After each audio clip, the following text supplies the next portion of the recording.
not more confused than I was when I saw her doing the same dance scene that Arthur Fleck did in the first movie. Yeah, that gave me such high hopes about this movie. I say that in the most sarcastic way possible. Oh, okay, great. Because I was like, is High Hopes a different thing, like in the city that you're from? Because I just learned that it was a musical. I didn't even know that. That one threw me for a loop. It doesn't put the kibosh on it for me, but you know, no, not the kibosh. I was just like kind of confused. Yeah, it took you back. Yeah, I was like, that's a strange approach, but hey. I mean, again, you have Lady Gaga. That kind of makes sense. No, I understand. But, like, don't get me wrong. As I was saying last night, I think she has an amazing voice and is a great actress. But at the same time, like, it seems like a weird decision. Yeah. It'll be put to the test in Joker Folie à Deux, coming out whenever the fuck it hits theaters. Yeah, strange things. I've seen worse pivots for a second movie, so I mean, it's not my favorite move, but it is my least favorite move. And now, the Dorkening proudly presents the Mid Week Geeks. Mama always said life was like the Mid Week Geeks. It's that time once again. Everybody took off shoes, call a friend, come on down, get on in. It's time for Mid Week Geeks again. I can't believe it's not the Mid Week Geeks. I just love those Mid Week Geeks. There's nothing quite like Mid Week Geeks. Work for me. Somebody hurry. We need the Mid Week Geeks. What's that, boy? The Mid Week Geeks are stuck in the well? The results are in. You are the Mid Week Geeks. Take 2 Mid Week Geeks and call me in the morning. Side effects of the Mid Week Geeks may include laughter as well as knowledge. T-minus 10, 9, 8, 7, 6, 5.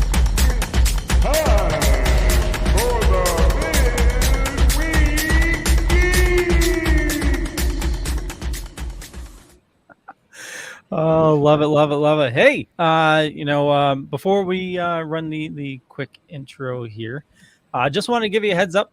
Tonight we're going to be, we got a special guest with us today. It's going to be a lot of fun, special co-host.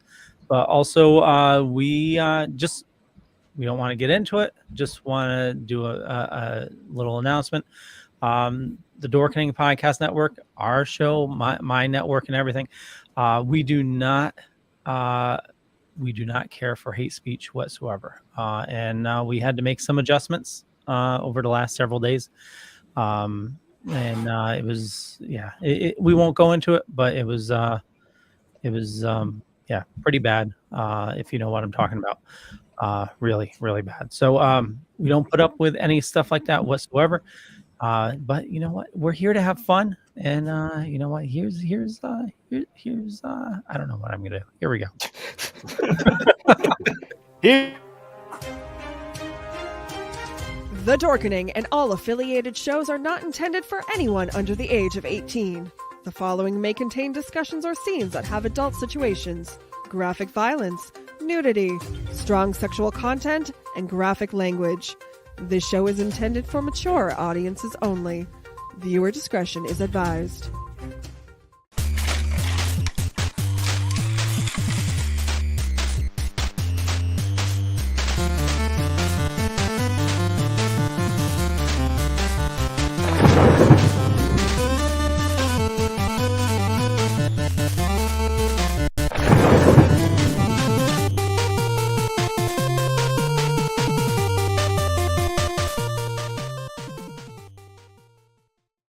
I need to update that intro. Anyway, my name is Leo. I'm the monkey behind the keyboard here. We got a fun show scheduled for you as always. And Jar Jar!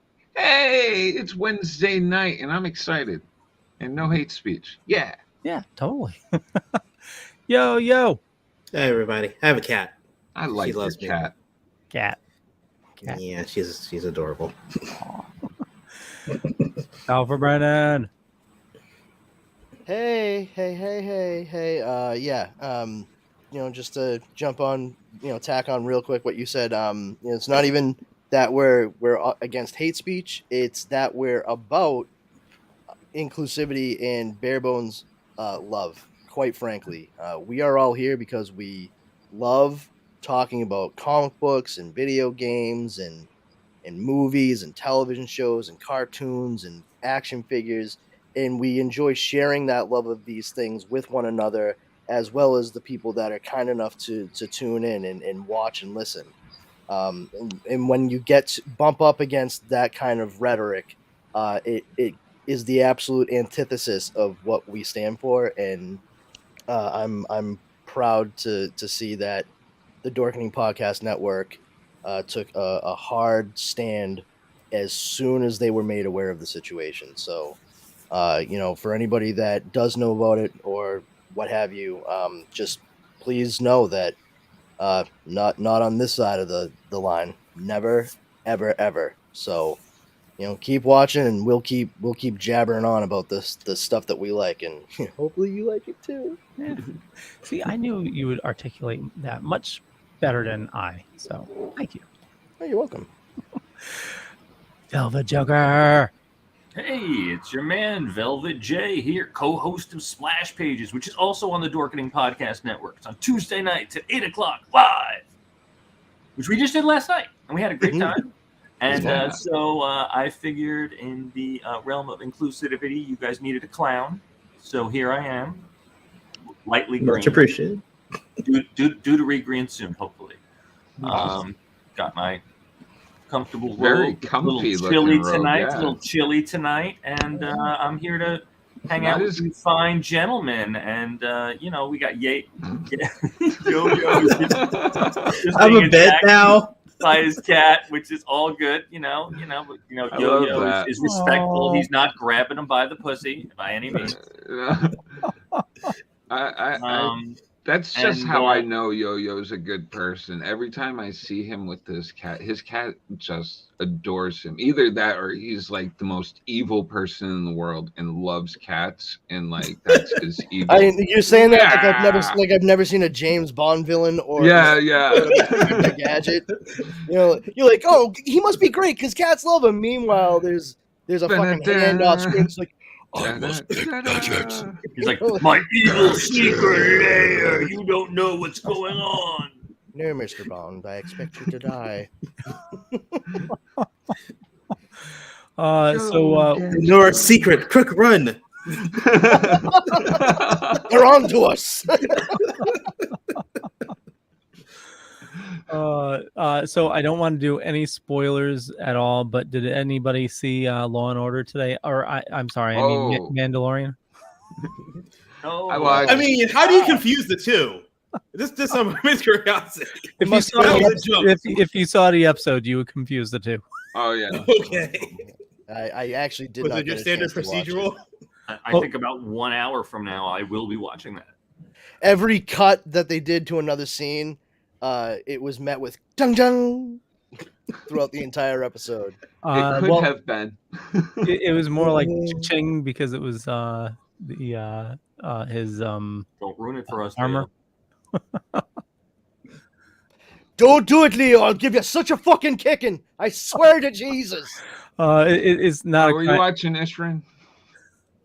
What's that? I was asking Brandon if he watched the. Oh, I did. I actually did see the Banshees of Inisherin. Inisherin. Thank you. It's a made-up island in Ireland, but yeah, I did see it. My sister's name is Siobhan, so I was like, "Hey, an Irish movie with a Gaelic name in it. Who would have fucking thought?" Not unlike the island of Acapulco, right, Leo? Acapulco. Oh yeah. Oh man, he got it down tonight. I got excited there.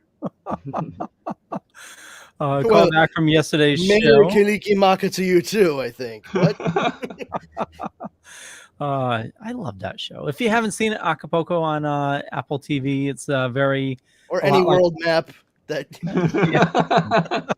It's very a lot like Ted Lasso. I mean, it's not about a European soccer or football You're team. about to say it's like Ted Lasso, and then Ted list Lasso, but all the not ways- like Ted completely Lasso. different. and it's except it doesn't take place in Britain. It's not about a mustachioed man Yeah, from the no. Midwest in America who goes Leo, there and as Are a you trying to football say coach learns how to be a soccer coach, but also teaches life lessons and imparts valuable wisdom to everybody around him, just overall increasing the quality of their lives. Except for that, exactly like Ted Lasso. Yeah, exactly. It's a very like warm your heart type of show, exactly like Ted Lasso is. You know, right? Yeah, it's such a good show. But actually, speaking of another show, if you saw Still Token With earlier today, we had a guest on. She was on Lucky Hank. Yeah. Yeah, I and started watching the episode. I didn't have time because this show was about to start. hey, Tom Dog, he says Mandalorian this week was awesome. I agree. Oh, all right. I'm against the both of you on this one. Wouldn't the better joke have been Mandalorian Order? Mandalorian. Bunkum. Yes, that See, would have been you so should much have better. watched it, and then we would have. See, now I had that have to joke watch already it because happen. I just want to.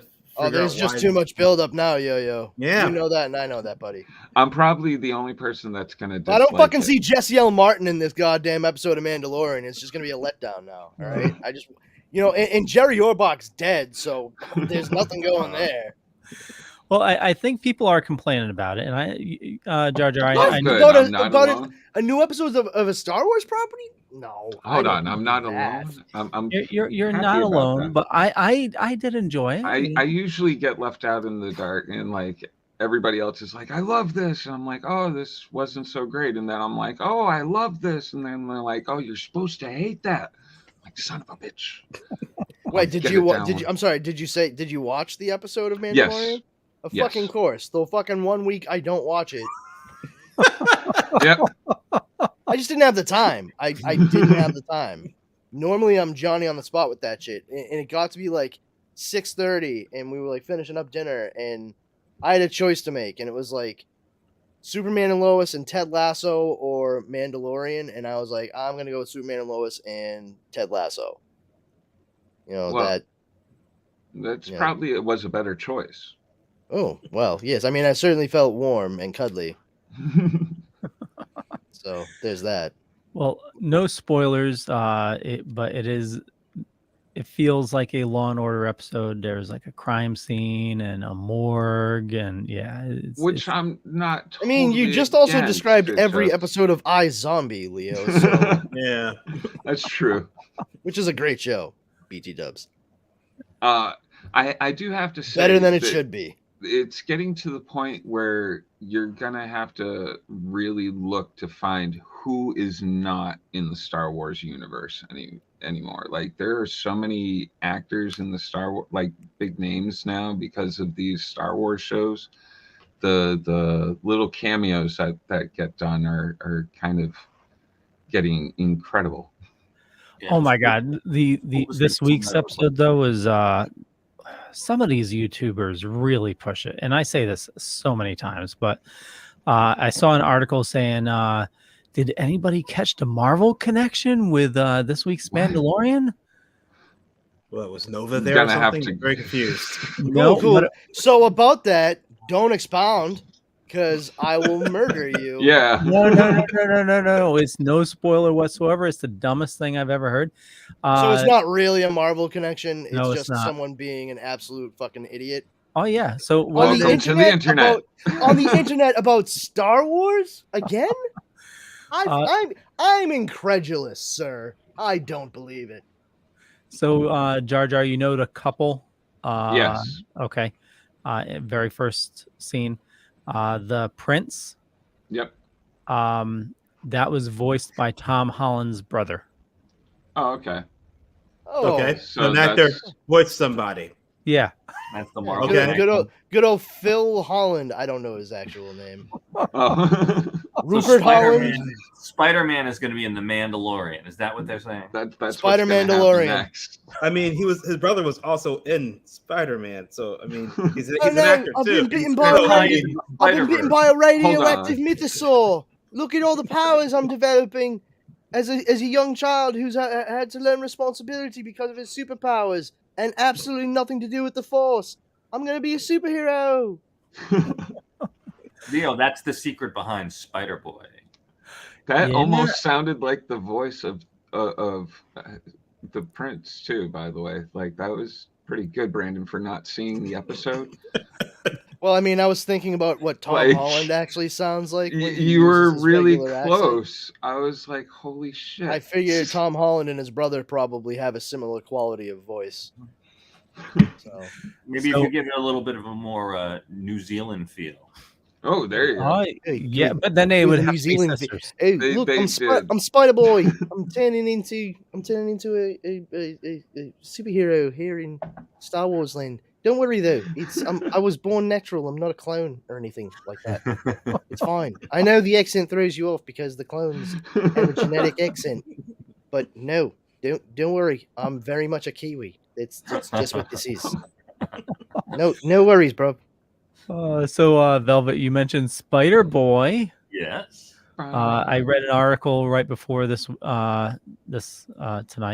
Blah blah blah. My I just mind's noticed that the graffiti on that says "thwip" right there. What? So apparently, this just came out today. Issues are already going for $25 on eBay. Yeah, I saw that. My friend who runs a small comic shop in California is selling that specific cover for $20 right now. I was kind of shocked. I was like, "Didn't that just come out?" He was like, "Yeah, dude." Fucking I'm people like, "Dude, stockpiling that shit, selling it's tulip a bulbs. character that's already in the universe." I'm like, "It's Selling not even tulip really... bulbs and bubbles, kids. Tulip Yeah. bulbs and bubbles. You I know what was happens? just like, holy You know, it's a crap, real you thing. people- Look at us contributing to Marvel sales. Yeah. No, it doesn't. Marvel just gets the cover price. Yeah. Yep. The other goes to the Retailer. yeah. Yep. Yeah, but Which This- retailers I don't think should be able to do that. I mean, it's a fine You're line. sure I know some it's will. their job and shop and stuff, but like it seems a lot like what's scalping. Yeah. And I mean, So Yeah. listen. At the turn of the 20th century, inexplicably, ineffably, no good reason whatsoever, the value of tulip bulbs and bubbles I were remember this. skyrocketed, and people used to buy them. But Yeah, what that's- happens is, eventually, the novelty altogether wears off, and what you're left with is a warehouse full of rotting flowers, and the bubble bursts. Mhm. That's where we I mean, you get the could've said- term "the bubble burst" in regards to the economy. And that's exactly what this shit is. People don't realize the bubble burst in the 90s because they were doing exactly what they're doing with this comic book right now. oh yeah, it was. I mean, people- Beanie Babies. The only Oh, thing yeah. that I mean- keeps it safer is that Marvel is not doing the crazy production that they were doing in the 90s or any of the comic producers. In the 90s, they were producing 1 million copies of, say, X-Men #1, and you know, Foil covers and all There- that there's shit. only like 20,000 people buying them. foil and lenticular and variant. And like, oh, I Jesus. mean, look at Leo with his Thank- what 41 covers. 41. Yeah, if everybody bought 41 copies, it's 60? True. yeah. They'd have 41 copies.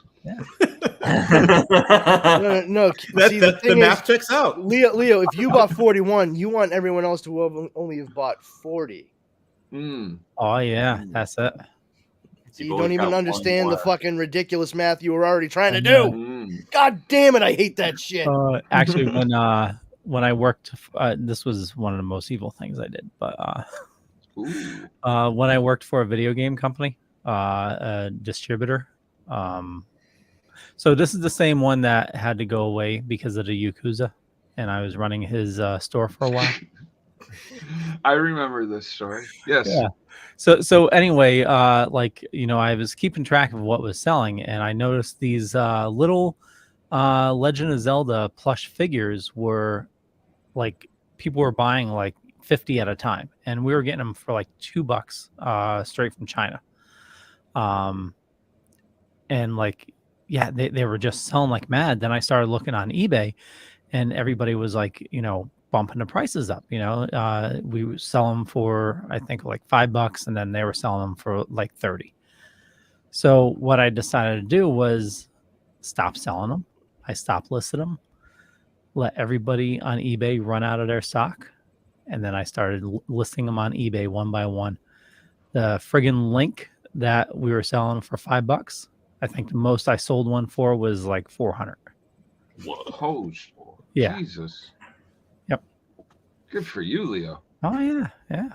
So you just paid the retail to the store, and then No. I wasn't making the money. I was since I was running the store. The owner was in jail. Yeah.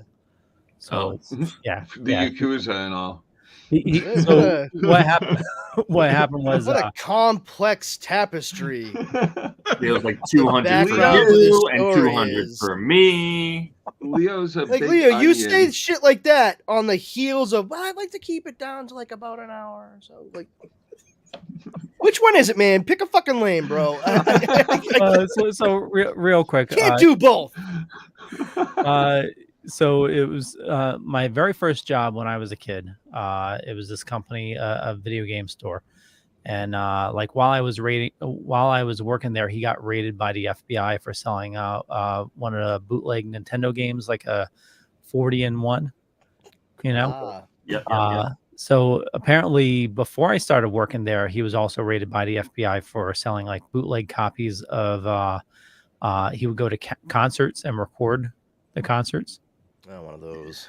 And then after I left, he got raided by the FBI again, selling 3DO games.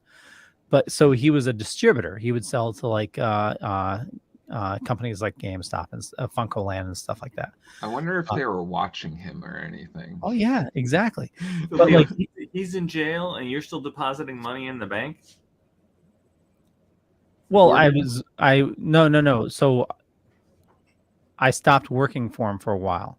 Okay. This is like after, like I'm working for a sign company and I get a call from a jail. Would you accept a call from so I accept a call, and Of course. yeah, Why not? yeah. I mean, I knew him for a while. I kept in touch with him. He's always every nice now to and then. me. Yeah, he was always nice to me. So yeah, he asked if I would one run more his letter goes to that kid's fucking house, and in the fucking oven you'll go. He's a nice guy. Real nice guy. He asked if I would run his shop for 6 to 8 months, and I said sure. Hey, can you take a look on over the store for like 3 to 5? 55 p.m. Years. Can you quit your regular Somewhere job around and there. work for me for less than a year? I'm going on a little trip. It's like a little fun little retreat thing. It's called Club Fed. I'll be there for a little while. Well, I was making shit money at the time, and he offered me a little more than what I was making, so I figured I'd it's video games and stuff like that. But so it turns out he was selling pirated Pokemon products, and he got raided by the FBI again. But in order to get a lesser sentence, he turned in his distributor or his where he was buying from, and turned out like they had some connection to the Yakuza. And the last I heard after I stopped working there was like he was trying to get into Canada, and like that's the last I heard. How dare you accuse me of such a crime? These are authentic Pikachus and Smarlaxes. Last time I heard, he was minus a pinky and just. So, Leo, interesting story. Did you know that the word jacuzzi and yakuza sound very similar in quick drunk conversation? Long story short, I'm in hot water with the Japanese mob. Of course, this is an authentic Wybert game. Yeah, Carrie says Evil Leo versus the Yakuza black market link. I'm sorry, are you selling these 3DS games? Yes, I am. Why do they say 3D-ish? No. That's It's 3DS. I promise. Actually, it was I before. promise. Did you say promise? No. I said I promise. That was promise, though. No. Buy the game. Get out. Actually, it was before 3DS. I think the Game Boy Color just came out at the time. Oh, cool. Look at this vampire hunting game. Castle Mania? What the hell is this? Simon Belmont. Pax Man. Yeah. Patman. Actually, the 40-in-1 cartridge. So I got questioned by Nintendo's lawyers for a long time, and they were showing me pictures, and it was like they showed me a picture of Super Mario Brothers, and then it was a picture of I think it said like Lario Brothers. And that's where Luigi, like Mario and Luigi. Yeah. He's like, do you see these glasses if I don't have them on? I can't tell the difference. Okay, so enough of my crazy stories. So Joker. That is not the Joker, sir. That is Harley Quinn. Yeah. Talking about not being able to see Leo. Jesus Christ. Well, when that dropped, as I said last night, I was neither overwhelmed nor whelmed. But I'm still trying to keep an open mind about the movie in general. I actually think the word that describes the condition you were in was underwhelmed. Like you were underwhelmed by it, because I know I was. Yes, and as you said, the dancing scene seems strange, and I guess they were trying to get marketing by showing her kiss another woman in the production, which I'm sure got likes and hits all over the place. But yeah, we'll see. It's a girl kissing another girl. Oh my god! People's heads just exploding. Controversy. I just like the folks who are just automatically coming up with stuff like, well, you see, it's likely in his own head, and it's gonna be representation of her descent into madness, like following him. And I'm like, from a picture, really? Yeah, you think that's it? I mean, cool, like fill in the blank there, guy. But I don't know that you should like hang your hopes up on that. You know, just it might not be that subtle. You know, I don't know. There's not a lot of confidence instilled in me by those behind the scenes photos. You know, and that's not to say that the people that we see, you know, Joaquin Phoenix and Lady Gaga aren't talented. That's not it. I just think maybe the entire project might be a little ill-advised. Yeah. But will we still see it? Sometimes things aren't meant to be. Yeah, something should stay a standalone, and something. Yeah, like John Wick. Yeah. Yeah, you got issues with that John Wick. No, not the first one. First one's great. The gaggle of fucking movies that comes after it, though. No thanks. So you can't just enjoy it for the action. I mean, you know, they're not great acting movies in general, but can't you? No, but the first movie was excellent because it hit so many of the things you want to in a script and story. I mean, it had emotion, it had action, it had a very straightforward plot and reason for why he was doing what he was doing, and I was quite satisfied with the end of that first movie. The resolution being him saving a dog that was marked to be put down, and being able to walk off after his whole vengeance thing. After those dudes tried to steal his car and killed the puppy that his wife, who died from cancer, arranged to be delivered to him to help him get over her. Right. And I think that was an excellent button. And as a standalone movie, it was absolutely superb. But the continuation with numerous sequels after totally cheapens it. And I just really have no use for them whatsoever. I went to see both of the movies 2 and 3 in theaters. And, you know, That's time I have to account for when I die. Well, I enjoyed the second one. The first one is friggin' fantastic. The second one was okay. Third one was but I'm interested to see the fourth one. See, to me, it feels like it's becoming like the Fast and the Furious. Kind of like, when does it end now? I don't know. Great question. You know when it should have ended? After one? After the first one. And he walks away with the dog that was supposed to be put down at the end of the movie, thus completing the circle of the entire arc. But he No, I didn't get mean, his car back. honestly, he needs to get his car back. I think I was actually more pissed Can't off he at just part get two. another car? I was mean, more I understand the dog. I was more pissed at part two than part three because, one, I don't think Ruby Rose is a very good actress. I don't. I mean, it's nothing personal against her, but I think it was a wise move for them to have her character be mute, because it's sort of like the same thing as like David Lynch casting himself in Twin Peaks and making his character deaf, so that way he could talk like this the whole time and not have to actually worry about acting because he knew he wasn't good at it. But, like, for me, Genius. it's clear that Keanu Reeves and Peter Stormare developed a friendship, probably likely after appearing in Constantine together as John Constantine and Lucifer. He is definitely one of the better renditions of Lucifer I've ever seen on screen. Absolutely. And that's saying something, considering he was only on screen for like 6 minutes. But to get Peter Stormare in, who is talented through and through, and set it up at the beginning, and it's like, oh my god, Peter Stormare is the brother of the bad guy from the first movie.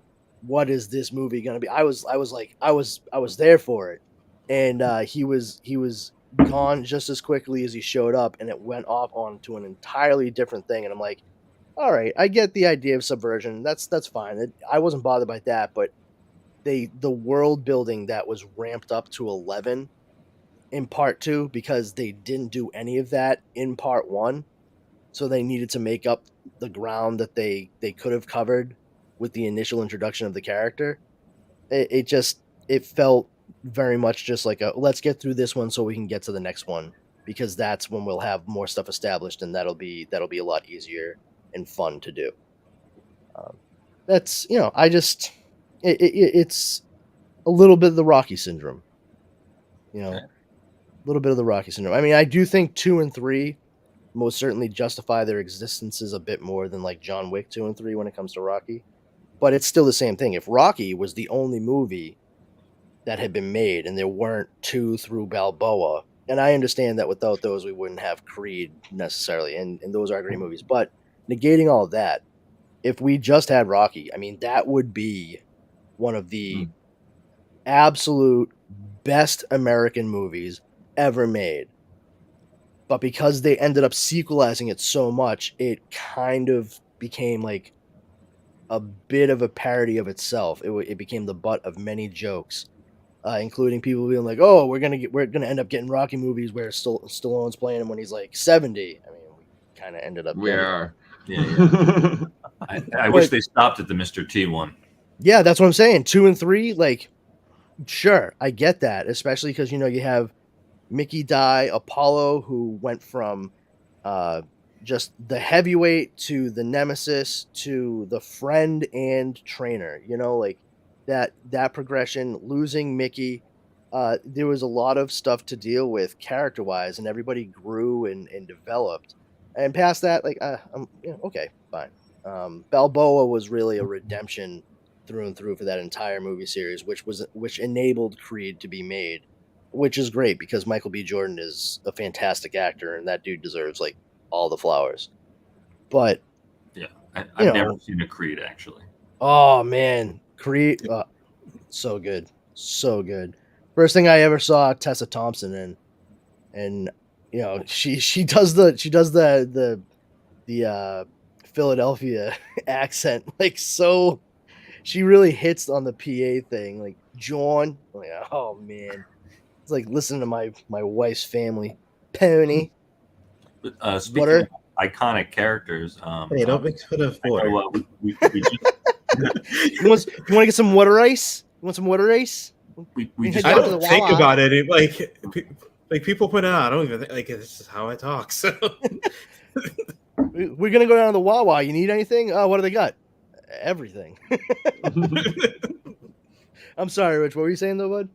No, I was just trying to transition the conversation to from iconic characters to Samuel L. Jackson, who we just saw in the Secret Invasion trailer. And I know Leah was pretty excited about it. Not as excited as Well, keep on this topic first, and then segue it into the next thing. okay. No. I was just about to say I got a certain email. Oh. Oh, Samuel I L. mean, I Jackson? get certain emails all the time. Anyway, it looks like a great You may spy have won thriller, $1 million. Brandon. Didn't you think so? Yeah, I think a large part of the reason why so many people are a little bit more excited about Secret Invasion, never mind the fact that Samuel L. Jackson is in it, and it's the first time we've seen like the real Nick Fury in forever and a day. But because superhero movies inherently superhero should not be a genre unto itself. It should be movies that are action movies or fantasy or adventure or thrillers that happen to have superheroes as their protagonists. That's the best way to approach it. You tell a certain type of story for these characters that happen to be, not, oh, these are superheroes and that's the movie. Like, that is how you end up with a lot of cookie cutter stuff, which is kind of the feel that we've been getting, particularly from the MCU. With this, Secret Invasion is very much in line with, like, a thriller, a little bit of a espionage conspiracy thriller, but also you have a whole Invasion of the Body Snatchers sci-fi thing going on with it, which just ramps up the tension and intrigue tremendously. And we literally are going to go into it not knowing necessarily who's who. I personally am of the mind that I think Rhodey may actually be a Skrull. That'd be interesting. He does seem to be. Well, in that he's like wearing like the American flag pin, and there were those bodyguard dudes with him, so he looks like a bit more of a politician. Yeah, and we know from previous movies that Rhodey's whole thing was always like, nah, I'm a soldier. Like, that's what I do. I joined the military to be in the military, not to have a political career.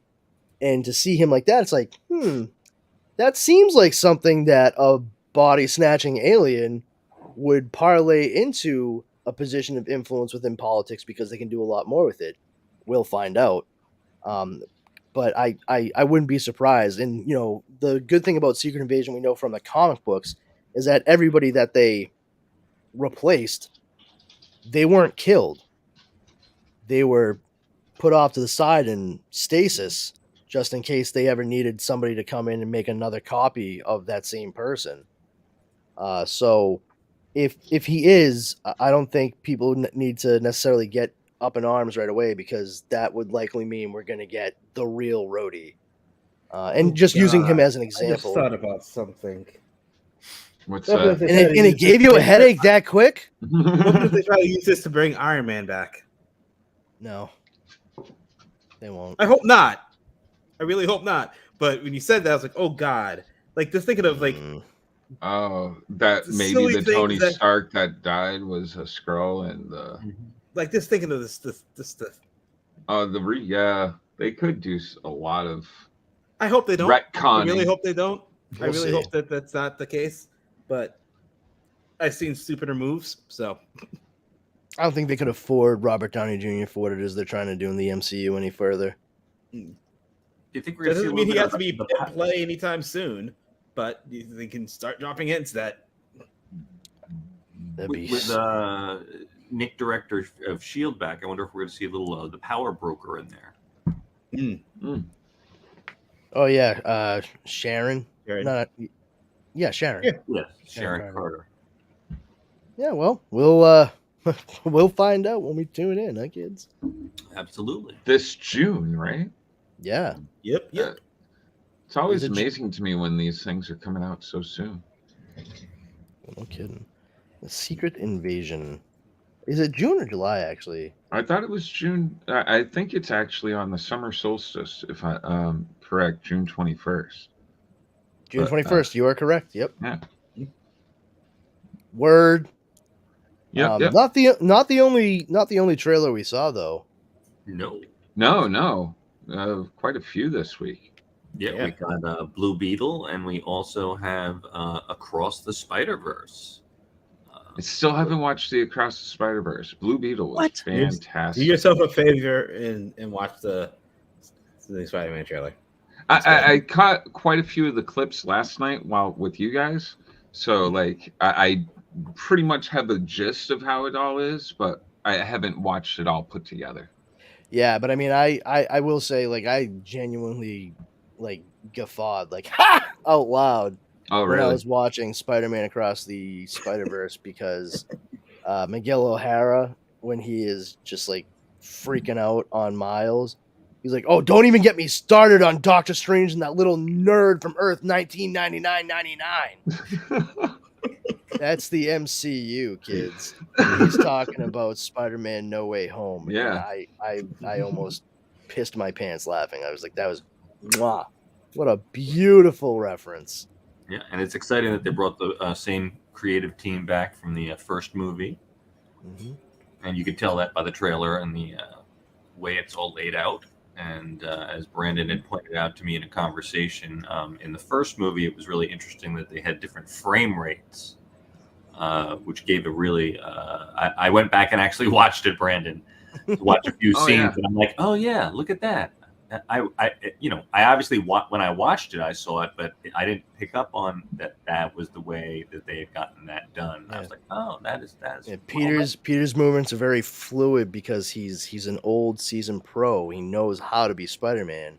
But Miles, he moves at a much slower frame rate per second, so he comes off as a bit more stiff and inflexible, jerky. And it's only when Miles finally accepts his responsibility to be Spider-Man that he starts moving with more confidence and his frame rate catches up right with whatchamacallit, Peter and then Gwen and what have you. So like, you know, it was interesting to see just the stylistic approach, the technical approach to it. And you know, I think this new movie that's going to be coming out it's going to be a treat as well, and also brilliant that they cast Oscar Isaac as the voice for Miguel O'Hara. I really dig that because if you were going to truly pick someone to play him live action, that'd be an excellent pick as well. Sure, Absolutely.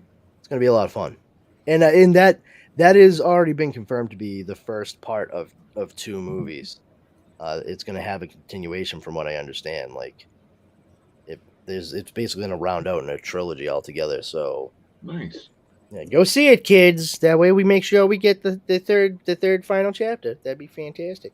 Absolutely. I'm sure that the people will see it.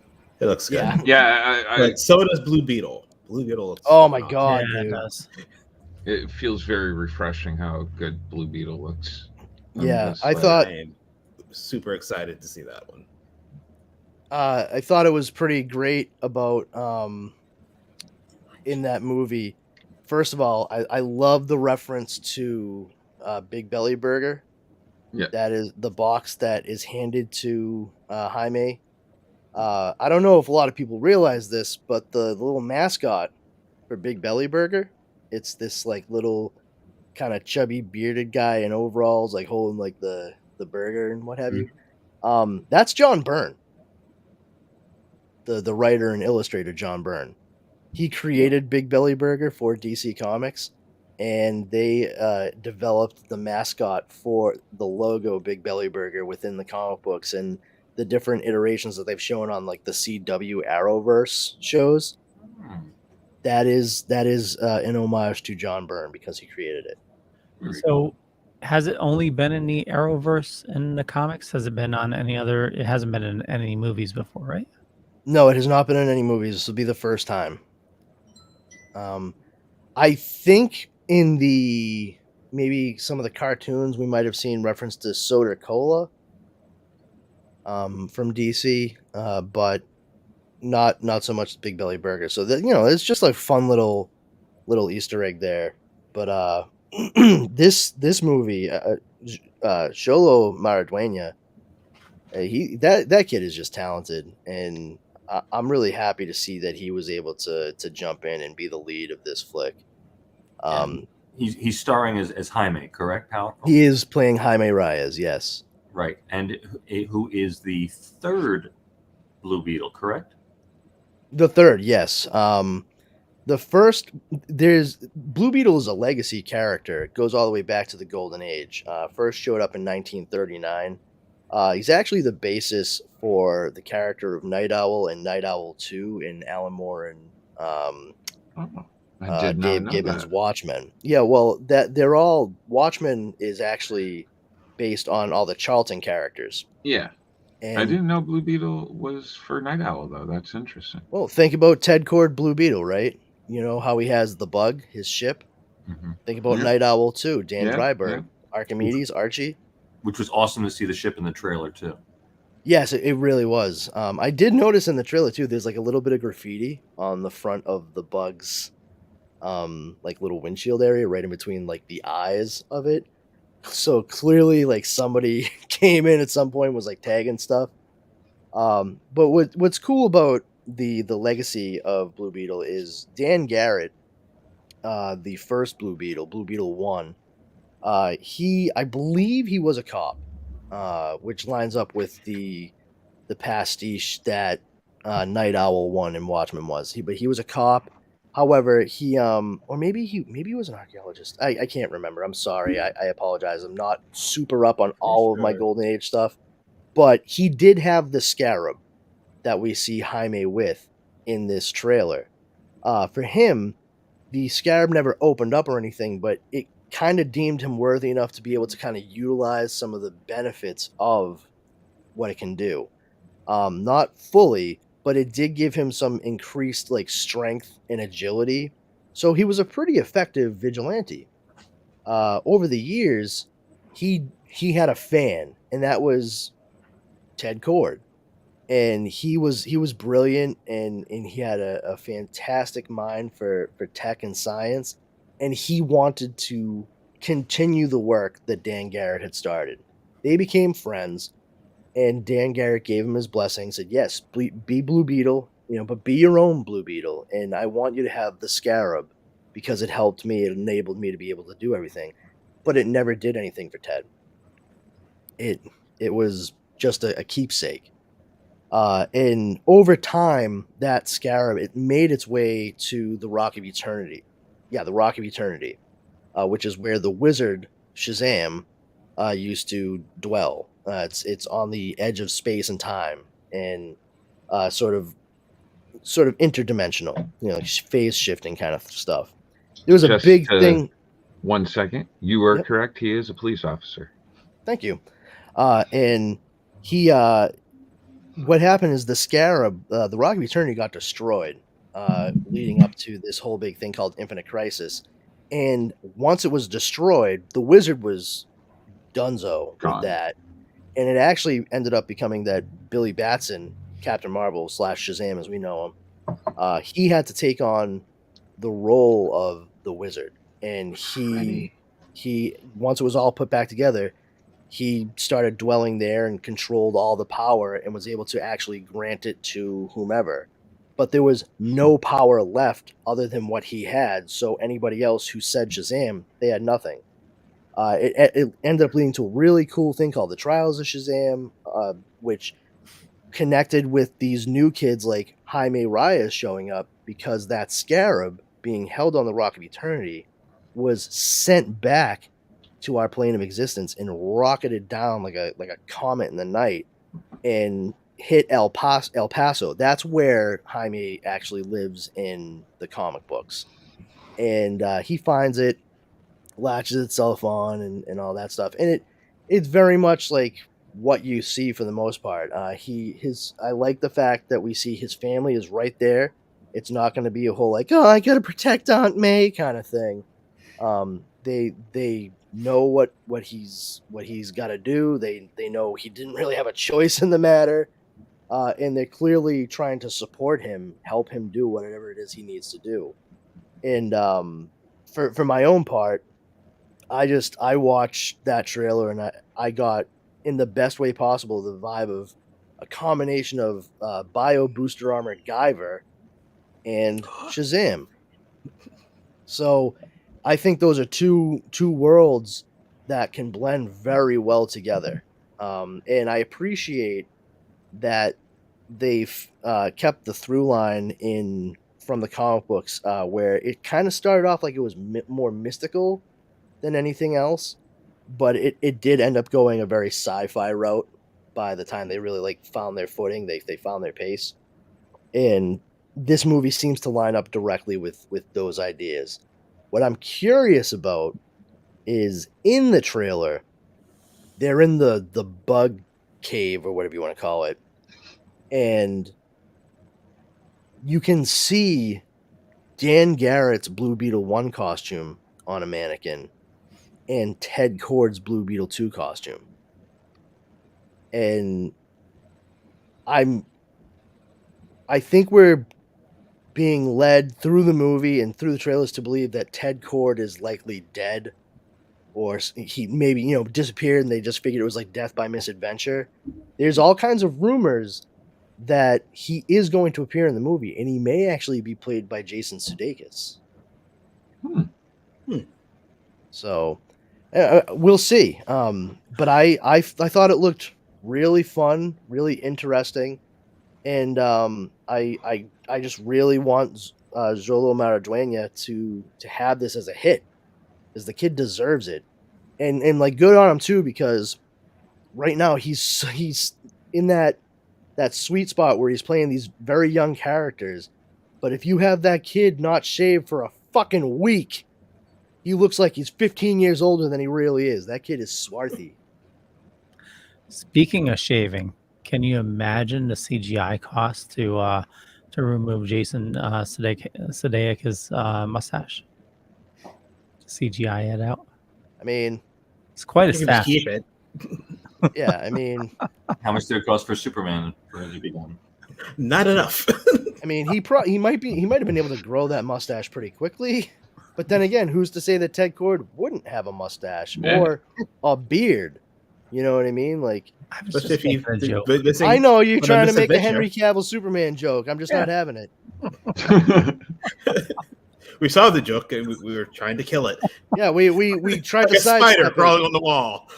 Like, if we don't Analyze. bother it, it won't bother us. I don't know if you guys heard, but I just popped up on my feed. Jason Momoa, and it's announced a Minecraft movie. I know. Oh, No. finally! I thought you were going to bring up the Minecraft? Rock in the Moana movie. Oh, Jesus! You're welcome.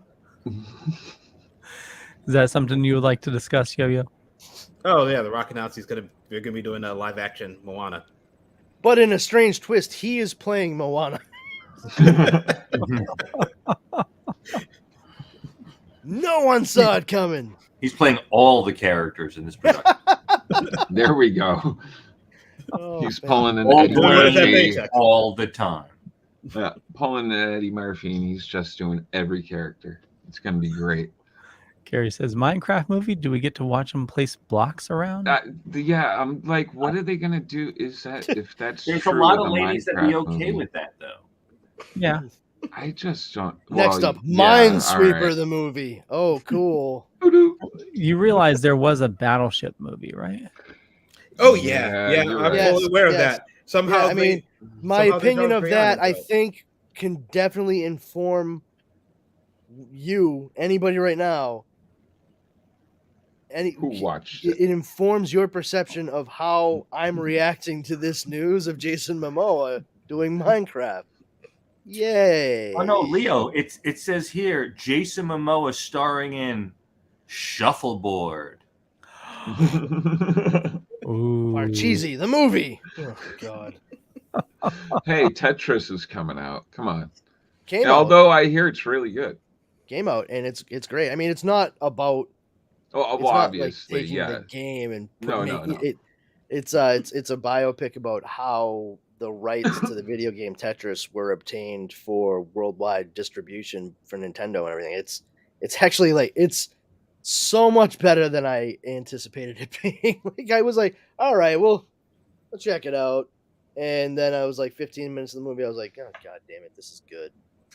Like, I have to really pay attention. I gotta say, Taron Egerton continues to impress me. He hi Angela. He is a really talented kid, and he keeps choosing like completely different roles through and through, and I think that's very admirable. He's not letting himself get pigeonholed into a certain type, especially since he really burst onto the scene with the Kingsmen, the Kingsmen, whatever. You know what I'm talking about.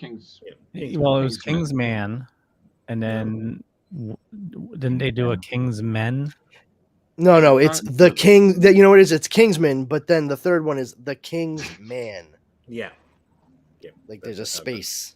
Yeah. The Kingsman, which I started watching, and then I stopped watching midway through, like right after Rasputin got killed. I was like, all right, well, the movie's going to be almost over. And my wife and I were like, oh, God, no, there's still like an hour and 15 minutes left. I'm like, why?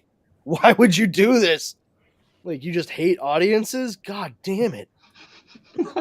Does he have a new flick that you're excited about, Brandon?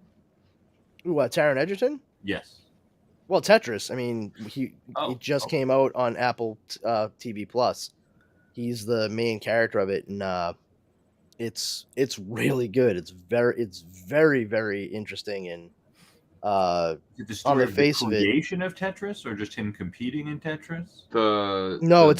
I actually literally just explained what the movie was about: getting the worldwide rights for Tetris to be distributed on Nintendo. I'm sorry, I must have totally. Literally the words I said. It's a biopic about the guy who he bought rights, and it turns out there was this whole big like fuckaroo, and if you see the movie, like that's the best thing I can say. Like I'm not gonna do it justice trying to explain it. Like that quick synopsis, it's enough, believe me. Okay. If you're doubtful, it's 2 hours long, and it moves at such a slick pace that you do not feel the weight of any of those minutes as it goes by. And it's not fluff, so it's not like, drinking Diet Coke when you really want a Dr. Pepper. It's good stuff. I'm definitely excited to see it. I have a question though. Mm-hmm. Do they cover, and this is a totally geeky thing, but do they cover anything about Tengen with Tetris? No. Let me just double check IMDb. Yep, nope. The name of the movie is fucking Tetris. No, it's, I know. I don't know what's Tengen. Was that one of the companies that released it, Leo, at one point? So when Nintendo finally released, so what happened was right before the rights were released to Nintendo, the company Tengen released a copy of Tetris. And then Nintendo got the rights to it, and then all the copies of Tengen had to be pulled from the shelves. Yeah, that you watch the movie. Okay. Because all of that stuff, there was a fuckaroo. I swear to God, I said this shit. There was a fuckaroo with the rights. A and fuckaroo, you see what the fallout of that is. Like, no, I was asking specifically if they covered Tengen. Okay. Well, it's not really like a straight up like the only company they really talk about at all, aside from like Atari or Sega, is Mirror Soft. Oh. Watch the movie. I don't want to give anything away. No, I'll definitely watch it. This is one of those like people's names were changed in order to protect the. Nope. It's all Okay. it's all real names through and through, and Okay. one dude, two dudes in particular in it are real pieces of shit. And Toby Jones is in it, and I love Toby Jones. That guy is great. You guys might remember him as Arnim Zola in Captain America, the first Avenger, and Winter Soldier. Yeah. He's an incredibly talented actor. Got kind of the raw deal because he played Truman Capote in a movie at the same time that Philip Seymour Hoffman played Truman Capote, and there were elements of both of those movies. If you could mix and match, you would have had like the perfect representation of how In Cold Blood was like developed as a novel. But I actually think Toby Jones' performance as Truman Capote was better than Philip Seymour Hoffman's. For a number of reasons, not the least of which is the fact that Toby Jones actually like looked more the part on top of the mannerisms and voice. But which one was it? Was it Philip Seymour Hoffman? Was that Catherine Keener who played Harper Lee in it? You guys see Truman? I don't remember the names of people. Okay, well, that's fine. That's fine. That's okay. I don't remember. Who are you? Who are you guys? I remember when Tetris first came out, the Tengen one, and this is when I was working for Yakuza guy there, and I loved it so much. I would play it every day on my lunch break. See, I first remember playing it on the PC, so I don't know who had put it out at that point, but then it came out on Nintendo like a year or so later. Yeah, I remember it on the PC as well, Jeremy. Used to play it for hours at a time. Yeah. I remember my mom having it on her School Game was great. I mean, What was that, Yo-Yo? My mom having it on her Game Boy. Yeah, that was the reason to get the Game Boy. I mean, like, what the heck? Brandon, you were right. So it's the Kingsman, Kingsman, but all one word. The Secret Service was the first one. Kingsman, the Golden Circle, and then the Kingsman was the third one. And then we're getting Kingsman, the Blue Blood is going to be the next one. Yay. I didn't know we were disputing about that. I was like, okay, yeah. Finally, what I've been waiting for this whole time. Whoa, my voice. What's whoa. So your voice just gave out after that. It's like, I'm right. Woo. You right? Oh, everybody muted themselves. Got Leo Yan and Brandon Coffin. So what's next? I wish we knew what the subject was so we could help them out. I swallowed my spit the wrong way. Sorry, guys. Ooh. No worries. That happens. Yeah. Good times. Woo! Now I look wasted. Hey, kids. Come on down. Getting all hot right now, huh? Dare, drug abuse resistance education, man. It's here. out. Yeah. Want to see the suitcase full of drugs I brought with me? They're fake. Wink. If you're winking, you don't need to say the word wink. Oh, sorry. Wink. So again, this is reviewers, so not again, but for the first time. Apparently Mario Brothers is not like it's getting. I'm hearing mixed reviews. Mixed. I'm hearing from a lot of people that it's really good and the kids are gonna love it. And then I'm hearing the naysayers. Yeah, the ones who forget that it's a movie for kids, and the movie. kids are the ones who are supposed to love it. Yeah. Yeah. Like, you got to go into it. Just imagine you're a kid. You're not. And I'm not watching it, looking for Oscar-worthy performances here. Yeah, and as we've talked about behind the scenes. If we just saw a movie with Charles, what's his name, going woohoo through the whole thing, we would want to shoot ourselves in the head. I could last for probably about 20 minutes, and then probably Yeah, I'm fucking done. I'm all set with that. I think most people Maybe if would I be. have a controller in my hand, I might be able to deal with it. For Yeah, a but little that's bit not dialogue for like all that time. That's friggin' nuts. But if they write a good kid's story, then that's what's important. Yeah. They, I he mean, doesn't really have a background or a. Exactly. I don't know what they expected Plumber. this movie to be. Like, The mean- John Leguizamo one wasn't that. that John Leguizamo was fucking terrible. Yeah. Yeah, but they also went in like they knew that it was going to be terrible. They were, I hope they were so. making it, and they're like, "Fuck it, we're going to get drunk on set."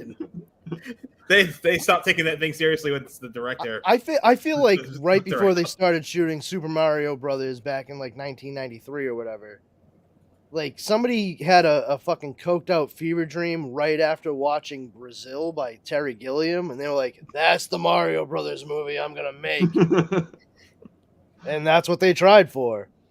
But what's really surprising me is on social media, particularly on tweeters, the number of people that are like, "Oh, I'll take the '93 movie any day. I love that movie," and blah blah blah blah blah blah. And I'm like, "Oh, I see. I get it. Yeah, Die Hard's my favorite Christmas movie too." So presently, actually, just real quick, Angela says, "I like the fact that they have Mario Kart. I might go see it."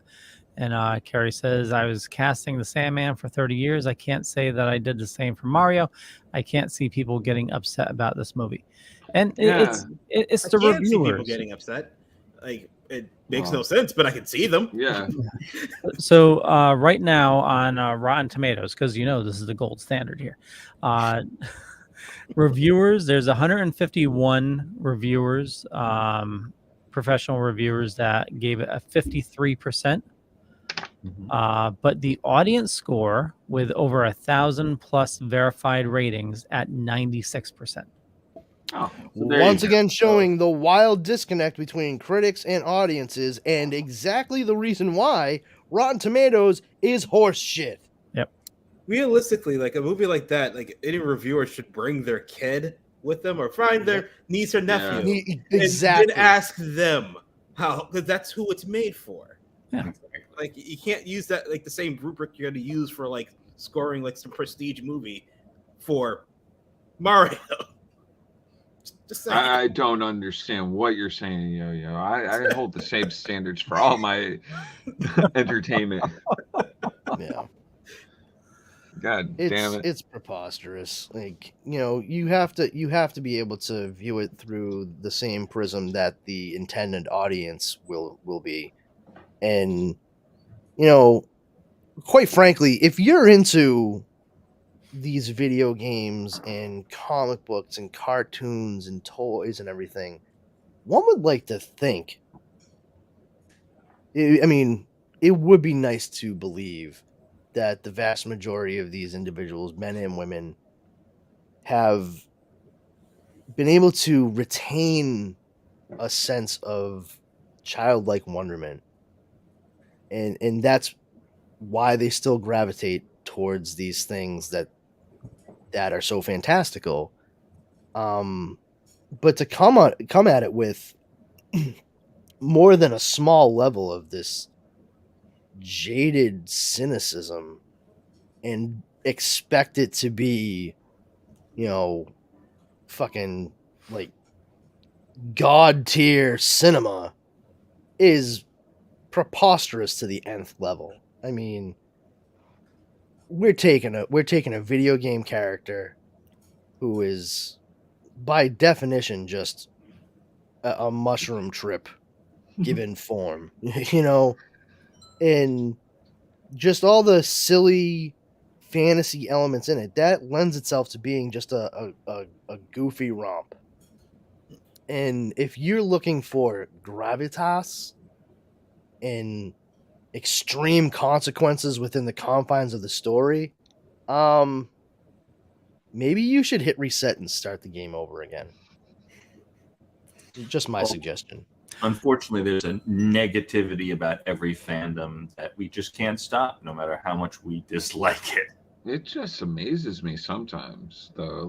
Like Super Mario Brothers, where do you expect them to go with it? And it's kind of like when Sonic came out.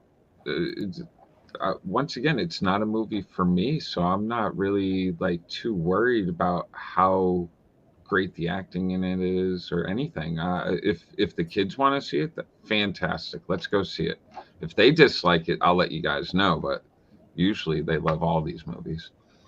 I'm surprised there was never a Sonic cartoon. thing though. He did look horrible. I'm surprised they never had a cartoon in the 80s. What looked horrible? Mario. Before. Yeah, we did. We did. Yeah, with Captain Lou Albano. Yeah, Captain Lou Albano. Yeah, you know the swing your point, it arms did have from a side story, to though. side. Come on, kids, let's do the Mario. Do the Mario. Hey, that's where the plumbers from Brooklyn came from. The matter of fact, their plumbing commercial, that's the song from that cartoon. Okay, I gotcha. I totally forgot about that. We're the Mario Brothers, and plumbing's the Plumbing's our game. game. Found a secret warp zone. We're working on the drain. Yeah, we all remember. I was there for the Fridays that the Zelda cartoon was on. Swing your hands and back again. Captain Lou Albano. Do the Mario. Just like that. Yeah, it was a 2-for-1. You get a Mario cartoon and a Zelda cartoon. Zelda was only on Fridays. Yep, Really? Yes. Yeah. Oh, wow. Okay. Please believe me. That's I zeroed in on that shit every week. Excuse me, princess. Closest thing that Link's ever had to a catchphrase. So, well, that's the only catchphrase he has because he hasn't spoken in any of the games. Yeah, and that's what I'm saying. But like, it's not like a popular thing. Like, not everybody knows about the cartoon, The Legend of Zelda. Gotcha. And quite frankly, like the version of Link and the version of Zelda in that cartoon, like they're fun for the cartoon and the time that it was done. But like, that's not really like the greatest representation of who those characters are. Especially with Link, because he just Link's kind of a douche. Yeah, he's a dickhead, and he's like, Zelda's such a pain in my ass. It's like, you know what, pal? She doesn't want to ever be captured by Ganon. She actively fights against it. Now, Princess Peach, I would get like this lady. I swear to God, like, why are there so many women that look like her that they keep putting in these fucking castles? Like, oh, I finally found her. And then you turn around and it's like fucking Princess Vespa's stunt double in Spaceballs. She turns around, she got like a fucking mustache and cigar hanging out of her mouth like J. Jonah Jameson with a fucking wig. Like, hey, sorry, Mario, but your princess is in another castle. Oh, really? Really, Vincenzo? Do you think? Hey, yeah, I do think, and I know because I just told you. Legend of Neil was great. I love the Legend of Neil. That shit was twisted and hilarious. Legend of Neil? Don't know what that is. It was like a web series. You just look it up. Okay, I'll look it up. Yep. Well, here's something that will blow your mind. Did you know in the original Super Mario Brothers game, after you lose all your lives, if you hold A and then press start, you'll start a new game on the world that you died on? Yes. Oh, I did not know that. That would have helped me a lot since I never beat that game. Yeah, I didn't know that until after Nintendo was out of my life. Yeah. Like the NES. Actually, I lie. I did use a Game Genie once and got through that, friggin' because I had to. You know, it's Super Mario Brothers. Did you know that the controller controlled the ducks in Duck Hunt? Yeah. I didn't know that growing up. I didn't know. Yeah, I didn't know when I was a kid and had the actual system. I found out later on when a friend had it. And he's like, "Yeah, we can play Duck Hunt." I'm like, "Well, it's a one-player game. Not really all that fun." He's like, "No, you can." I'm like, oh. And in the arcade in Duck Hunt, you could shoot the dog. Could you? Yeah. You could what? The arcade Duck Hunt, you could shoot the dog. Needlessly cruel. Yeah. Man, that's rough. And then John Wick appears. Yeah, right? My wife gave me that dog. Good one, yeah. Yeah, I'm thinking I'm back. John Wick 6. Wick Hunt. It's going to the arcade. This one's for the dogs. Oh, jeez. A man who truly has a dog in this fight. John Wick 15. Tom Dog says, I love the Legend of Zelda cartoon, though it was campy. Excuse me, princess. Remains in my head and reference the crap out of it whenever it comes to it. There you go. That'll do it. Yeah. Yeah. I get it. Did you guys have anything else?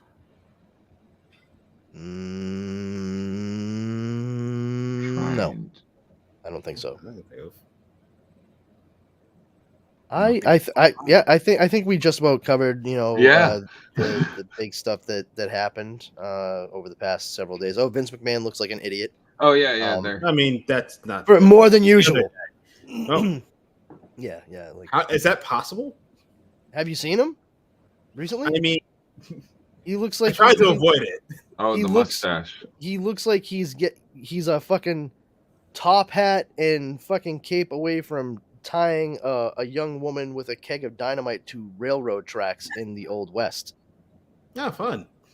Yeah, like I mean, I'm straight up made a meme on Facebook. It's just like thinking to himself, "Yes, I'm finally going to win that John Waters lookalike contest this year." Like it is just slightly thicker than like a pencil mustache right above his lip. Yeah, he looks ridiculous. I mean, he looks like John Waters on steroids right now. Like yes, I directed That is Crybaby. literal. I directed Crybaby. Get over it, Baltimore. Like, It you are would the be great living if he end, starts doing that. WWE. Oh, and Tom Dog, if you're keeping track, our little cheat with ChatGPT worked. Oh yeah. Yeah, that wrestler won. Raymond Reigns. Yeah. Rones and Reigns. Yeah, we Roman won. Reigns? We should have put a bunch of money on that one. What's Yeah. the next one? I hear we can bet on wrestling now. I feel a little more confident that we're using Chat GPT. Tom Dog says to Jay Jones. I'm here to talk to you about the dynamic storytelling and fighters here in the WWE. And I want pictures of Spider-Man! J. Joe Jameson reference to Vince McMahon is the best meme I've seen, he says.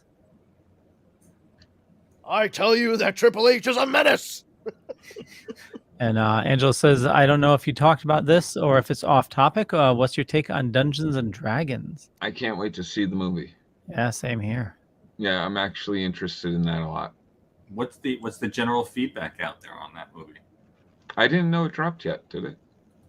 I thought it I did. think it Yeah, I did, thought yeah. it was Yeah. this weekend. That Oh. just passed. What's Oh, the son of a bitch. what's the audience score, Leo? Because we know we don't care about what the I know. critic score is. I think it's going to be great. It's I definitely. mean, spoiler alert for me, feel I of don't it. even care about the audience score. Like, Wow. So, yeah, Uh-oh. the critic reviews is 91%. The Oh, wow. audience score is 94%. Oh, there's so a lot sounds like we're- of 20s being rolled there. That's Yeah. nice. Look at Now, you. I don't know whether or not I should give it a positive review or a negative review. We'll roll the dice. Yeah, that's a very good call point next How'd time. your endurance tonight, Brandon? Let me tell you, Dexterity wise. it is not good. Not good. I don't Can I want to roll say again? I'm about to die, but I will say please try not to breathe in my direction. That may do it. Alright. As long as you got your cloak of invisibility, I think it'll be okay. I don't have my cloak of invisibility, but I do have my cloak of perpetual virginity. Tom Dog says, I heard positive feedback on D&D, and there's talk about a sequel. Shocker, Tom Dog. This is actually the 4th movie. What? Hold on. They did make one like several years ago with Jeremy Irons in it. They've made did 3 they all previously. connect it? They've made 3 previously. Does the movie show the connection of them all? I don't know. I wonder. That would They're be all just interesting. different I know they campaigns, put guys. like It's fine. they It's just put the same cameos of the campaign. kids in it, so I'm kind of interested in seeing that. It's D&D fighting with the legends of yore. But they aren't in a series, are they? Well, the first 3 are listed as part 1, 2, and 3. So Really, yeah. I didn't even know that. Yeah. Everybody loves a trilogy. Now it's a saga. Uh-huh. Yeah. What was It's that? D&D. Never kissed a lady before. Nope. Woo. What'd you say, Seems gonna Velvet? be Still playing it. They've got dungeons, they've got dragons, they've got magicians. Oh, they have those things, so it's not just a clever name.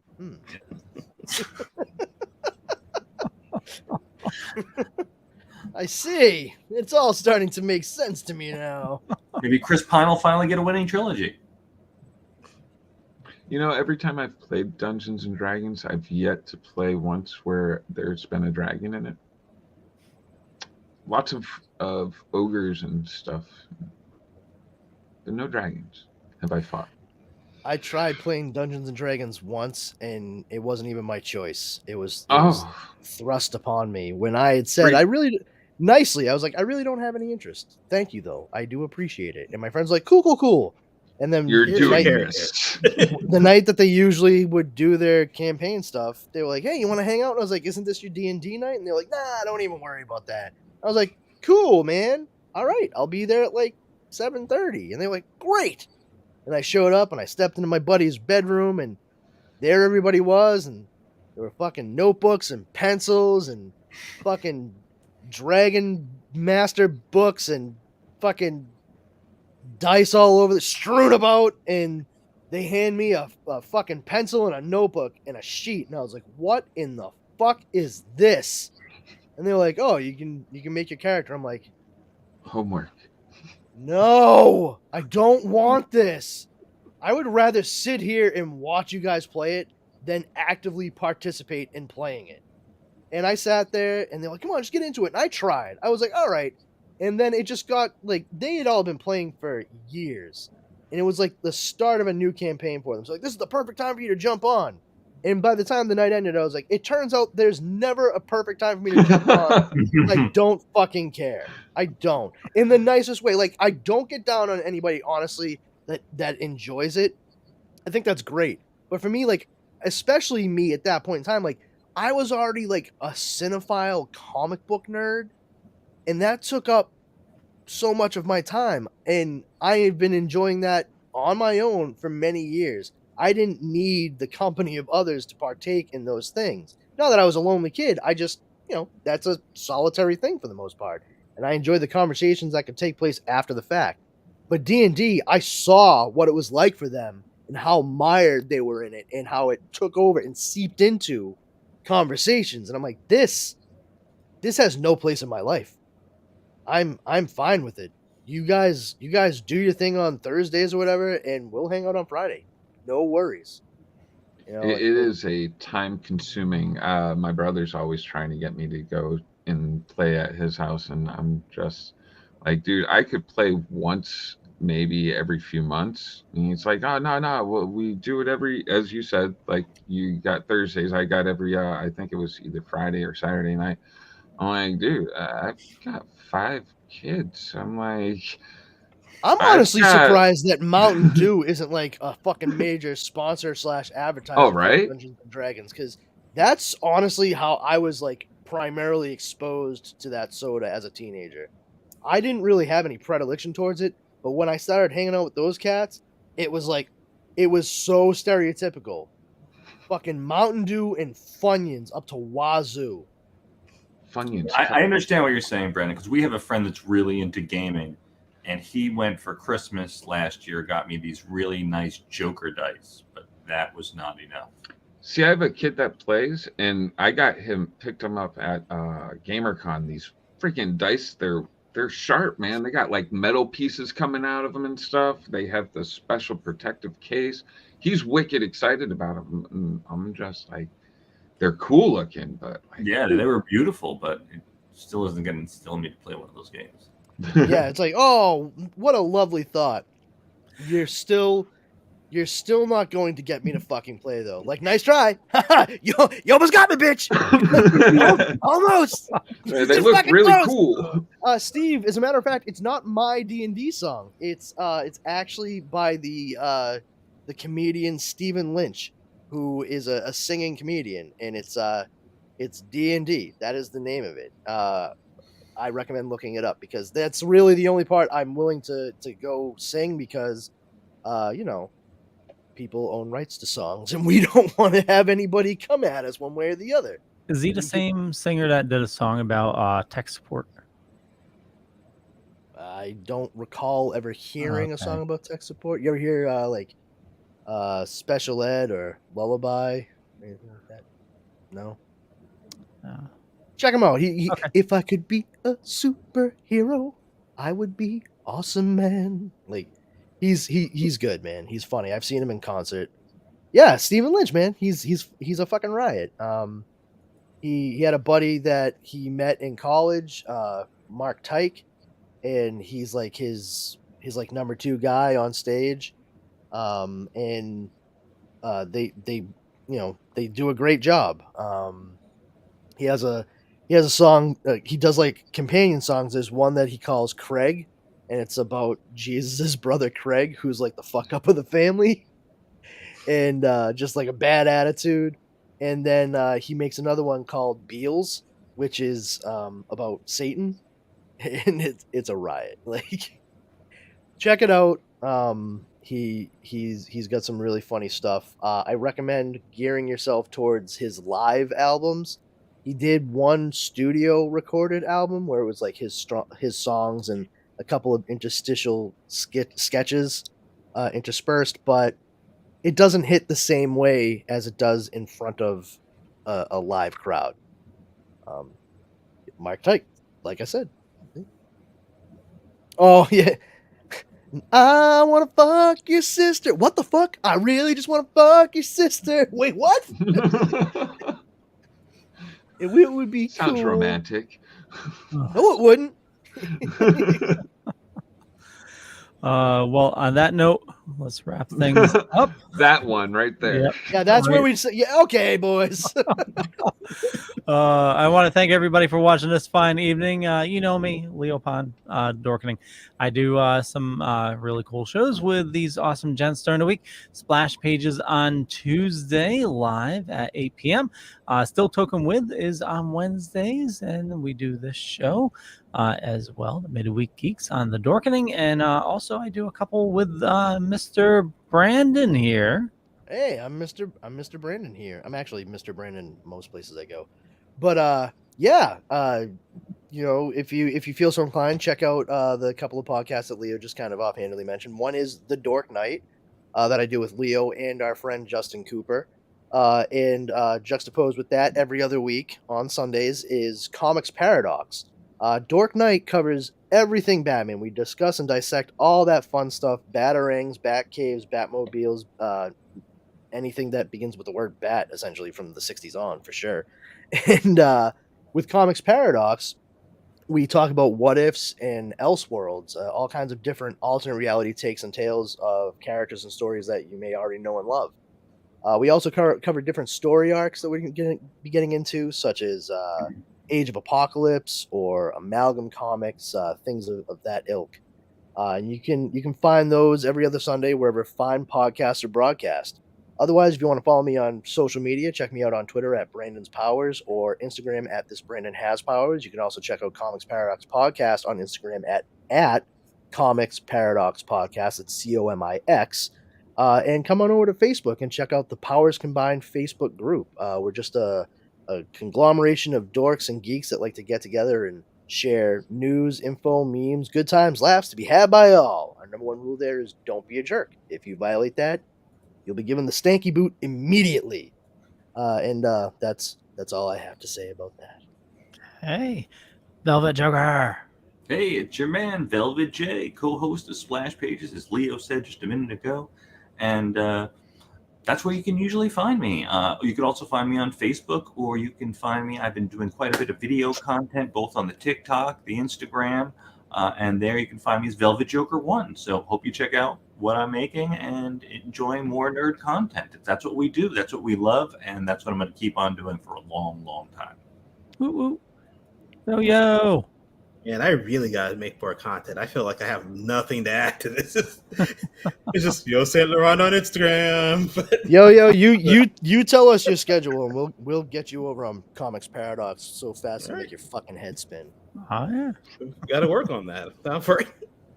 But yeah, Yo Saint Laurent on Instagram right now. So yeah, Cool. Check them out.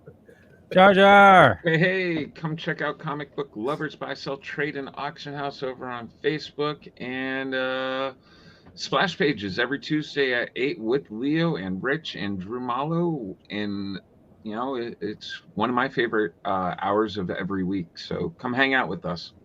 Awesome. That we'll catch you guys later. Bye. Catch you on the flip.